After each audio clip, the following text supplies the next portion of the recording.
Halo, apa kabar pemirsa TVR Parlemen dimanapun Anda berada? Berjumpa kembali dalam program TVR 17. Bersama saya Vincent Aldi. Tepat pukul 17 waktu Indonesia Barat kami hadirkan kepada Anda sejumlah informasi paling baru dan menarik tentunya seputar kinerja dan kegiatan DPR RI yang telah disajikan oleh redaksi TVR Parlemen. Dan pemirsa TVR Parlemen, inilah TVR 17. Selengkapnya.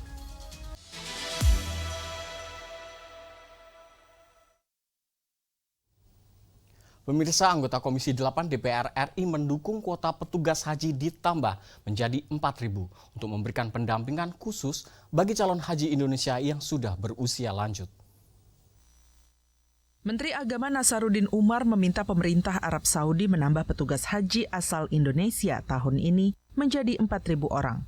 Nasaruddin menjelaskan bahwa kehadiran dan penambahan petugas haji sangat penting untuk memastikan pelayanan yang optimal bagi jemaah haji. Menanggapi hal itu, anggota Komisi 8 DPR RI Sudian Nur mendukung upaya pemerintah untuk menambah kuota petugas haji 2025 menjadi 4.000 orang.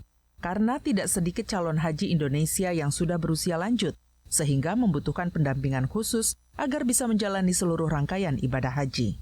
Menurutnya, keberadaan petugas haji Indonesia akan membantu meringankan tugas pemerintah Arab Saudi dalam mengelola jemaah haji asal tanah air. Mengusahakan Komisi 8 dengan Kementerian Agama untuk melobi agar bisa dikembalikan petugas hajinya ditambah seperti semula. Makanya ini lagi diusahakan supaya petugas yang sudah lulus, kita sudah seleksi, sudah lulus, tapi mereka karena kuotanya belum bisa berangkat. Nah, ini coba mudah-mudahan Menteri Agama bisa menjembatani, apalagi nanti mungkin Presiden yang mengkomunikasikannya di sana, mudah-mudahan bisa ditambah kuota petugas hajinya. Sebagai informasi, Indonesia mendapat 221.000 kuota yang terdiri atas 203.320 jemaah haji reguler dan 17.680 jemaah haji khusus. Sementara untuk kuota petugas haji 2025 hanya 2.210 orang. Jumlah ini turun dibandingkan kuota yang didapat Indonesia pada 2024 lalu, yakni mencapai 4.200 petugas. Dari Kalimantan Selatan, Handoko, TVR Parlemen melaporkan. Pemirsa, Wakil Ketua Komisi 7 DPR RI menyoroti pentingnya pengembangan sumber daya manusia di bidang pariwisata, termasuk peningkatan kompetensi pemandu wisata dan pramu wisata. Komisi 7 DPR RI melaksanakan kunjungan kerja spesifik ke Kota Bandung, Provinsi Jawa Barat, guna menyerap aspirasi pemerintah provinsi, pemerintah kota, asosiasi kepariwisataan, pengusaha, hingga universitas untuk memberikan masukan pada RUU tentang kepariwisataan yang kini tengah dibahas DPR. Wakil Ketua Komisi 7 DPR RI Lamhot Sinaga menyoroti pentingnya pengembangan sumber daya manusia di bidang pariwisata, termasuk peningkatan kompetensi pemandu wisata dan pramu wisata, serta infrastruktur yang mendukung pengembangan destinasi wisata. Selain itu, Lamhot menambahkan, infrastruktur yang ada seperti Bandara Internasional Kertajati dan kereta cepat WUS sudah cukup mendukung pengembangan pariwisata. Namun, akses menuju beberapa destinasi wisata masih memerlukan pengembangan yang lebih lanjut. Cukup banyak masukannya. Dari sumber daya manusia, pengembangan wisata juga tadi kan mereka sangat menekankan perlunya apakah itu tour leader, terus pramu wisata, itu kan terkait dengan sumber daya manusia di bidang kepariwisataan. Itu dari sisi aspek sumber daya manusianya dan juga nanti dari sisi sarana prasarana bagaimana infrastruktur itu dapat mendukung pengembangan sebuah destinasi wisata yang ada di lokasi tertentu termasuk di Jawa Barat ini. Nah, masukan-masukan inilah nanti yang menjadi bahan bagi kita di Panja untuk menyusun RUU kepariwisataan sebagai perubahan ketiga RUU nomor 10 tahun 2009. Lamhot berharap semua pihak dapat berkolaborasi untuk mengembangkan potensi pariwisata yang pada akhirnya akan meningkatkan kesejahteraan masyarakat, terutama mereka yang terlibat langsung dalam pengelolaan destinasi wisata. Dari Kota Bandung, Jawa Barat, Bondan Imana, TVR Parlemen melaporkan. Pemirsa, Komisi 8 DPR RI memantau kesiapan Sumatera Barat menyambut ibadah haji 2025, termasuk kesiapan asrama haji Padang Pariaman dalam menyambut jemaah. Komisi 8 DPR RI melakukan kunjungan kerja spesifik ke asrama haji Padang, Provinsi Sumatera Barat, guna meninjau kesiapan Sumatera Barat dalam penyelenggaraan ibadah haji tahun 2025. Anggota Komisi 8 DPR RI, M. Husni, menyampaikan bahwa kunjungan ini bertujuan memastikan kesiapan layanan haji di Sumatera Barat, termasuk kesiapan asrama haji Padang dalam menyambut jemaah. Kunjungan Komisi 8 DPR RI ini diharapkan dapat mendorong percepatan kesiapan Sumatera Barat dalam menyelenggarakan ibadah haji tahun 2025. Berbagai catatan dan rekomendasi yang diberikan akan menjadi bahan evaluasi bagi pemerintah daerah dan instansi terkait dalam meningkatkan kualitas pelayanan haji. Kami Komisi 8 memberikan dukungan penuh untuk dapat terbangunnya asrama haji Gedung C dan paket-paket yang lainnya yang sebesar 140 miliar. Berikut maintenance-nya. Kami melihat gedung di sini mulai dibangun di 2018. Ada yang sudah berumur 7 tahun. Ya, tentunya ini memerlukan maintenance. Ya, saya tidak tahu dari pengelola asrama haji apakah gedung-gedung sekarang sudah mulai digunakan. Pengalaman ibadah yang lebih baik bagi jemaah haji asal Sumatera Barat. Dari Padang, Sumatera Barat, Rian Indrayana, TVR Parlemen melaporkan. Pemirsa, Badan Pengelola Investasi Daya Anak Gata Nusantara resmi diluncurkan oleh Presiden Prabowo Subianto guna kelola aset BUMN sebesar 14.000 triliun rupiah. Di samping itu, peluncuran Danantara memunculkan kekhawatiran publik terkait pengawasan dan kredibilitas lembaga.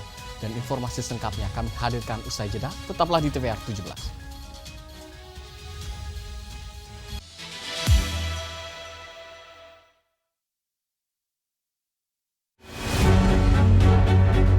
Bahkan sebenarnya yang ngebongkar itu bukan negara. Harusnya yang mau ngemasang itulah yang bongkar. Ini mana negara yang bongkar, negara rugi lagi. Negara yang ngeluarin sertifikat. Iya, negara yang bongkar. Itu Bu Titi sampai bantu harusnya ya. Cuman kan kita belum tahu nih orangnya siapa. Mau nggak mau negara aku harus ambil alih demi kepentingan nelayan. Pak Deddy menyampaikan tuh sepertinya ada permainan nih antara pengembang dan juga kepala desanya, aparat desa. Ada potensi desa. ya.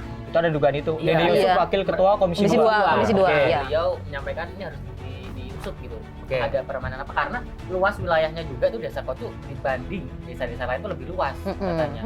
Dan itu tuh menjadi satu indikasi ini kenapa kok paling luas sendiri? Apakah itu ada permainan di balik itu atau bagaimana? Dari legislator kita di Komisi 4 itu Alex Indra Lukman itu mengimbau agar KKP ini juga bisa lebih tegas untuk bisa mengusut, karena ini kan wilayah laut ya. Karena di laut ini kan pihak-pihak yang terkait pengawasan itu ada banyak ya. Iya. Selain TNI AL kan juga ada polisi laut, Ada juga yang ada Bakamla. Ya kalau misalkan kemarin gue juga nonton di program Kabar Nusantara yang di TV Parlemen juga Pak Deddy Sitorus juga sebenarnya susah untuk mencurigai dari adanya pagar laut ini tidak ada kaitannya dengan PIK 2. Hanya di TVR Parlemen.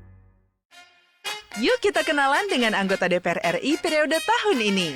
Dari depan kursi, di balik kursi, gini, di balik kursi. Aku ingin menjadi sesuatu yang mungkin bisa kau rindu. Acap kahiji, rukun sakabehna, gitulah pokoknya mah. Semakin penasaran kan bagaimana kiprah karir politiknya? Hanya di TVR Parlemen.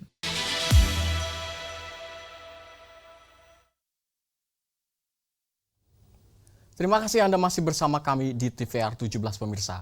DPR RI menegaskan pentingnya sistem pengawasan komprehensif dan berlapis guna memastikan akuntabilitas dan transparansi dari Danantara. Dan DPR RI menilai tata kelola yang baik akan menjadi fondasi penting dalam mencegah adanya penyelewengan dan memastikan transparansi publik. Saksikan liputan mendalam yang telah dikemas oleh tim redaksi TVR Parlemen dalam segmen editorial Parlemen berikut ini.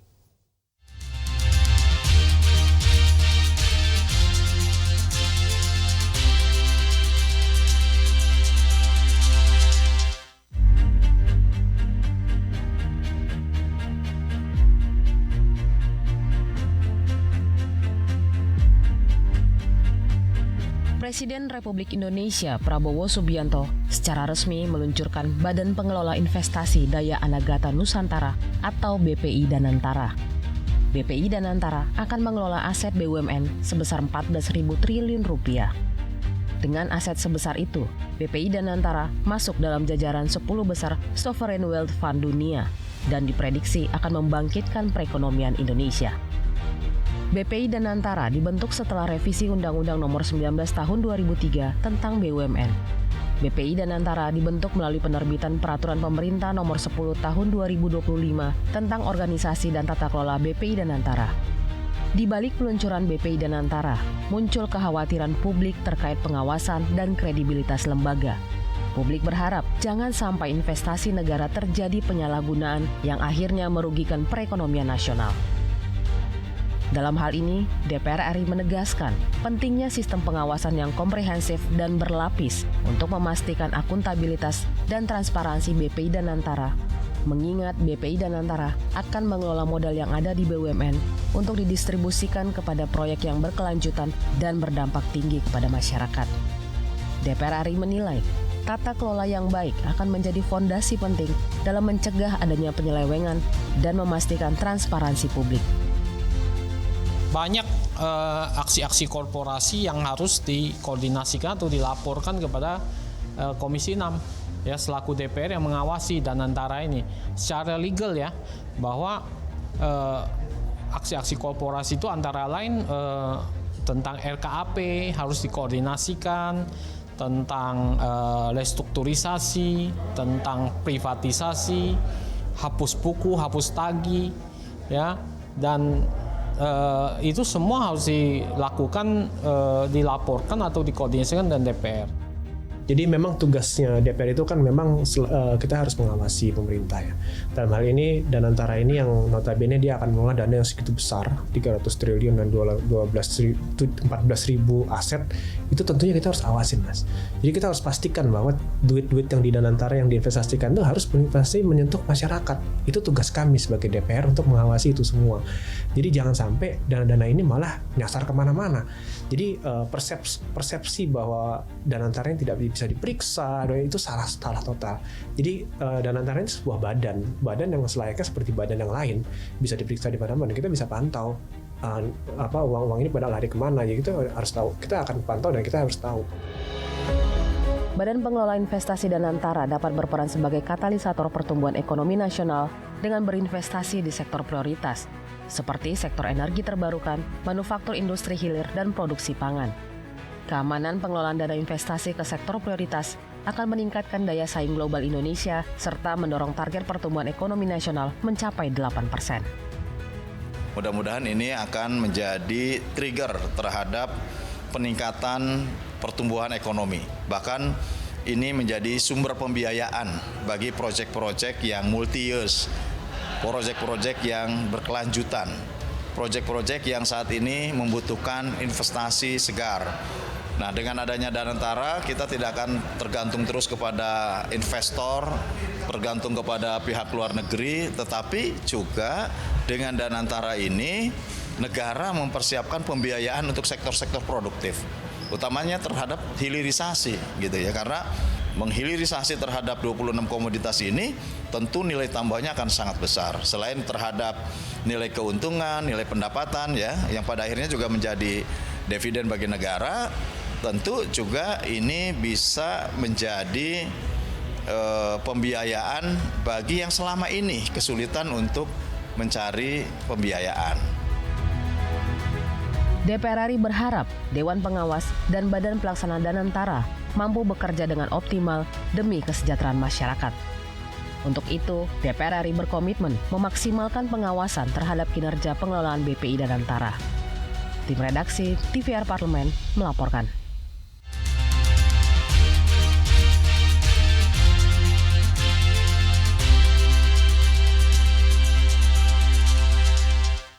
Pemirsa, peningkatan konsumsi BBM selama Ramadan umumnya terjadi akibat meningkatnya mobilitas masyarakat, terutama menjelang waktu berbuka dan saat mudik Lebaran.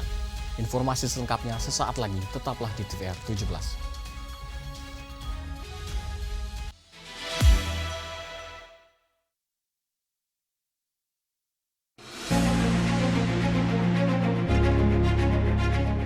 setuju untuk mengatakan bahwa pemotongan ini sangat tidak layak untuk kita lakukan di dunia pendidikan kita.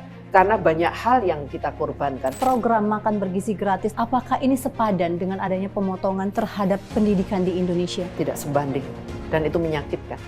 Mohon maaf saya mengatakan ini program ambisius. Bukan saya mengatakan tidak setuju dengan MBG. Tapi berarti sejauh ini MBG tidak memakai anggaran 20% dari APBN dong, Bu? Pakai. Sudah pakai 56 triliun. Kalau dilarikan ke sana, ya berarti anggaran itu habis untuk MBG dong. Apa iya? Ya, Maaf, perutnya kenyang, tapi tidak terlalu cerdas gitu. Aduh, kenapa begini ya dunia pendidikan kita? Saya tidak mengatakan Indonesia gelap, tetapi agak meredup. Kalau toh itu kemungkinannya hanya sebesar lubang jarum gitu ya, kami tetap akan berusaha. Tetap akan diusahakan. Tetap akan berusaha. Hanya di TVR Parlemen.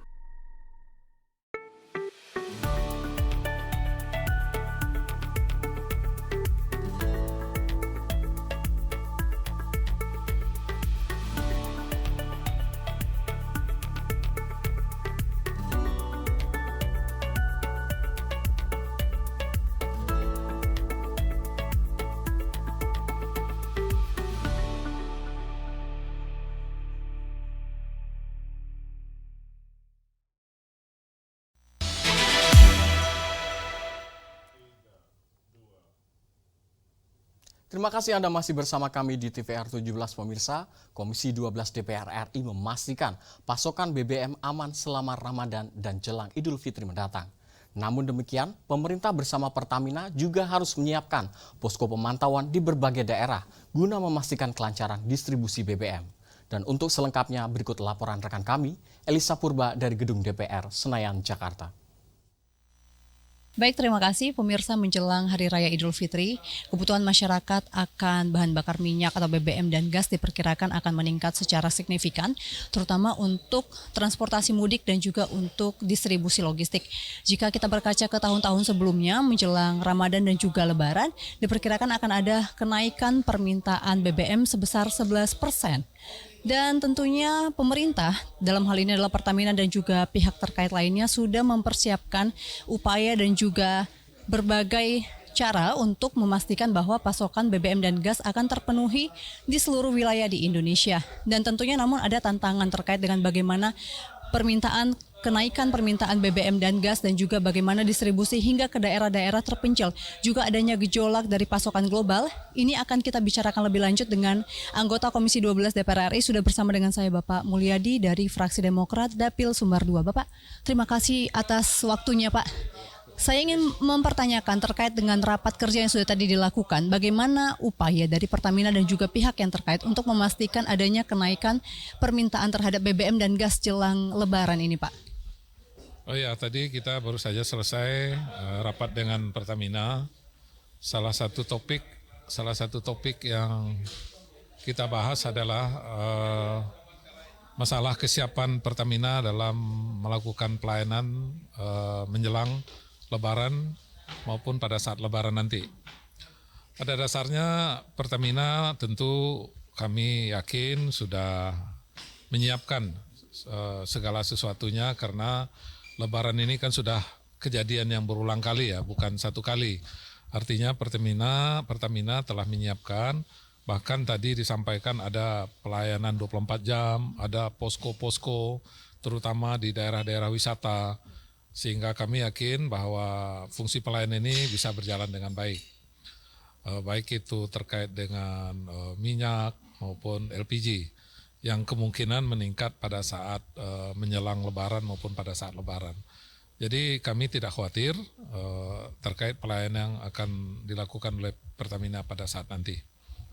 Terkait dengan adanya oknum-oknum Pak yang mungkin saja bisa melakukan penimbunan atau menahan distribusi terutama untuk daerah-daerah terpencil dan mungkin SPBU-nya sedikit, bagaimana upaya untuk penindakan ini ke depannya Pak?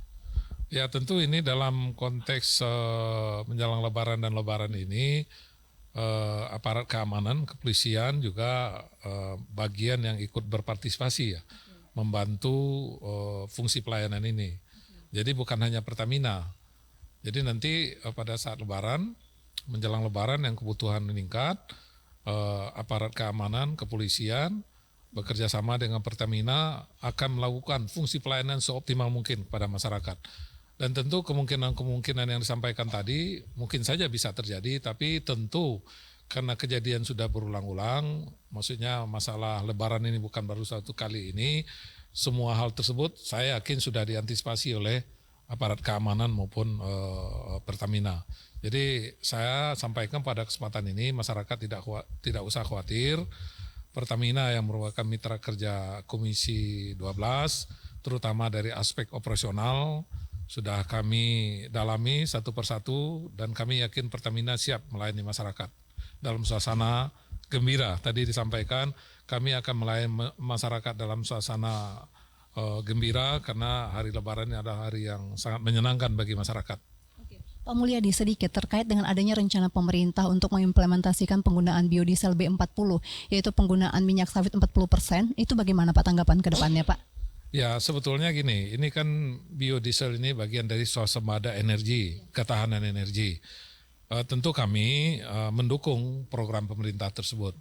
Namun ada beberapa hal yang menjadi catatan Komisi 12 adalah terutama pada saat harga CPO itu naik, tentu FAME-nya juga naik. Akhirnya harga solar atau biosolar itu biayanya jauh lebih besar daripada yang bukan biosolar.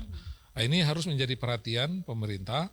Saya khawatir nanti solar subsidi dengan non subsidi ini perbedaan harganya sangat jauh, maka potensi kecurangan, potensi BBM subsidi yang ilegal itu akan semakin marak. Di sini kami minta kesiapan pemerintah, terutama aparat keamanan untuk memantau dan memastikan bahwa BBM subsidi tersebut betul-betul sampai kepada yang berhak, bukan digunakan oleh pihak tertentu untuk kepentingan yang lain. Nah, ini salah satu tantangan pemerintah karena ada perbedaan harga yang sangat menyolok. Perbedaan harga yang sangat besar tersebut bahkan kemarin disampaikan oleh BPH Migas sampai 10.000 per liter. Ini harus diantisipasi betul oleh masyarakat. Jangan sampai nanti yang memanfaatkan industri dengan cara mendapatkan secara ilegal atau kebutuhan-kebutuhan lainnya, sehingga tujuan pemerintah membuat biosolar ini tujuannya adalah baik, tapi ada pihak tertentu yang juga ingin memanfaatkan situasi lain karena mahalnya harga FAME yang dicampur dengan solar tersebut. Baik Pak Mulyadi, terima kasih atas waktunya. Saya rasa cukup Pak. Selamat kembali bertugas. Terima kasih banyak. Dan pemirsa, demikian hasil wawancara kami dengan Bapak Mulyadi sebagai anggota Komisi 12 DPR RI, di mana tadi disampaikan bahwa untuk menjelang Hari Raya Idul Fitri, dipastikan bahwa Pertamina dan juga mitra kerja lainnya akan berupaya bekerja penuh untuk memastikan bahwa pasokan BBM dan juga gas sampai kepada masyarakat tidak ada kekurangan di seluruh wilayah di Indonesia. Saya Elisa Purba kembali ke studio. Selanjutnya pemirsa, apa saja yang menjadi sorotan di media online nasional pada hari ini? Usai jeda tetaplah di TVR 17.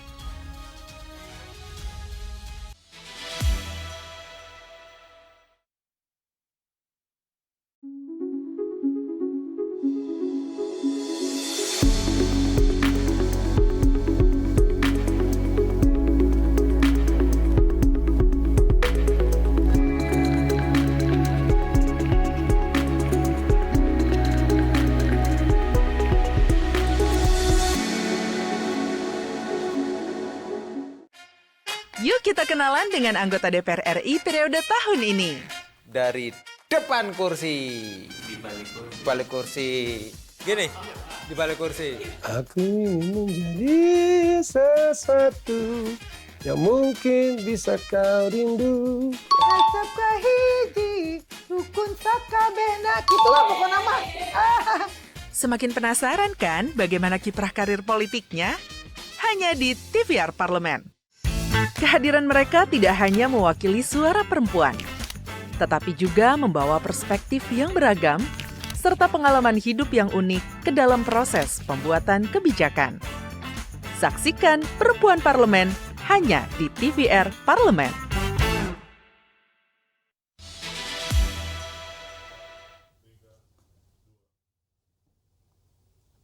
Terima kasih Anda masih bersama kami di TVR 17 pemirsa, dan kali ini kita akan masuk ke segmen media online nasional, dan mari kita simak isu apa saja yang menjadi sorotan media serta tanggapan dari sejumlah anggota Dewan bersama rekan kami Nazia Sudirja. Silakan Nazia.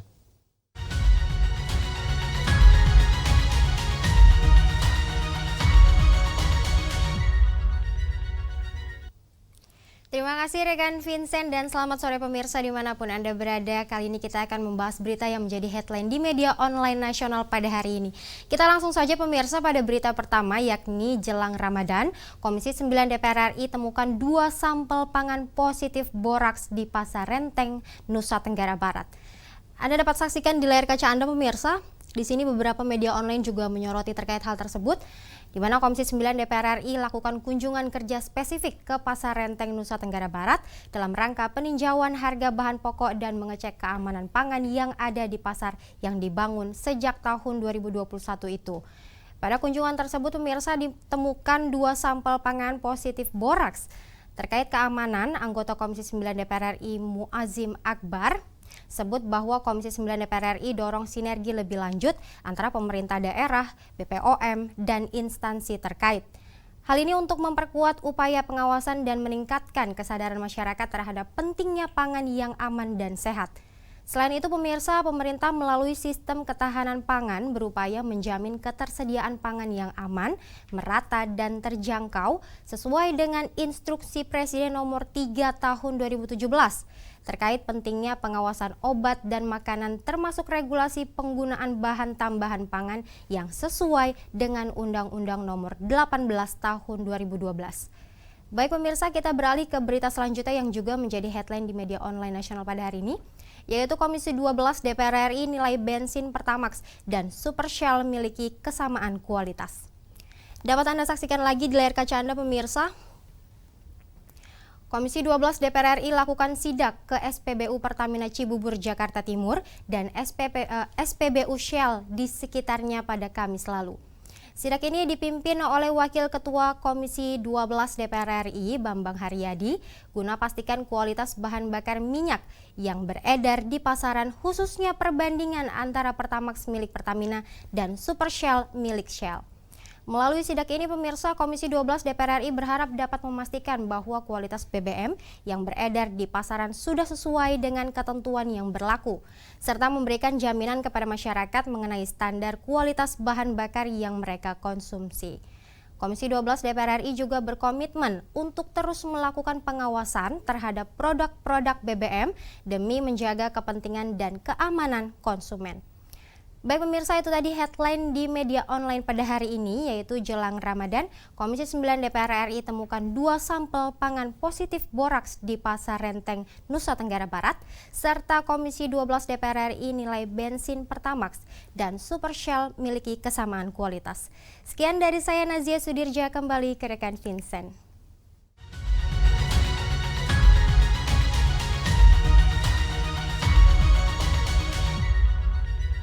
Ya, terima kasih rekan Nazia Sudirja yang telah menyampaikan sejumlah update sorotan dari media online nasional pada hari ini. Dan pemirsa, segmen tadi menutup perjumpaan kita kali ini. Terima kasih atas perhatian Anda dan sampai jumpa di TVR 17 selanjutnya. TVR Parlemen Indonesia.